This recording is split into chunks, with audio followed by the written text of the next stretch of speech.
បាទជំរាបសួរពុកម៉ែបងប្អូនថ្ងៃនេះមកសាកចង្ក្រានຂະຫນាតធំទៀតហើយបាទមួយគាត់យកទៅបិទស្រាបាទ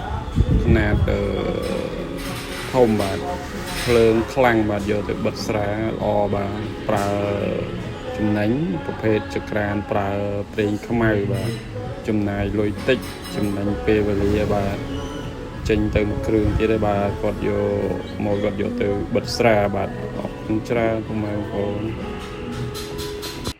មានតម្រូវការបងប្អូនអាចទាក់ទងមកបានចង្ក្រានមានគ្រប់លេខបាទຂະຫນាតតូចຂະຫນាតធំຂະຫນាតកដាលអីយើងមានលក់បាទຂະຫນាតលក្ខណៈគ្រួសារຂະຫນាតសម្រាប់ដាក់ឆ្នាំងស៊ុបក៏យើងមានហើយຂະຫນាតសម្រាប់ឡអិតក៏យើងមានពេលដាក់ចំហុយនំក៏យើងមានបាទមានគ្រប់លេខគ្រប់ຂະຫນាតគ្រប់ទំហំបាទពុកម៉ែបងប្អូនមានតម្រូវការអាចទាក់ទងមកបានបាទហើយខាងយើងក៏មានលក់ប្រភេទដង្ហាលដាក់ចង្ក្រានប្រេងដែរមានຂະຫນាត 2.94 ຂະຫນាត60វ៉ាត់ຂະຫນាត80វ៉ាត់100វ៉ាត់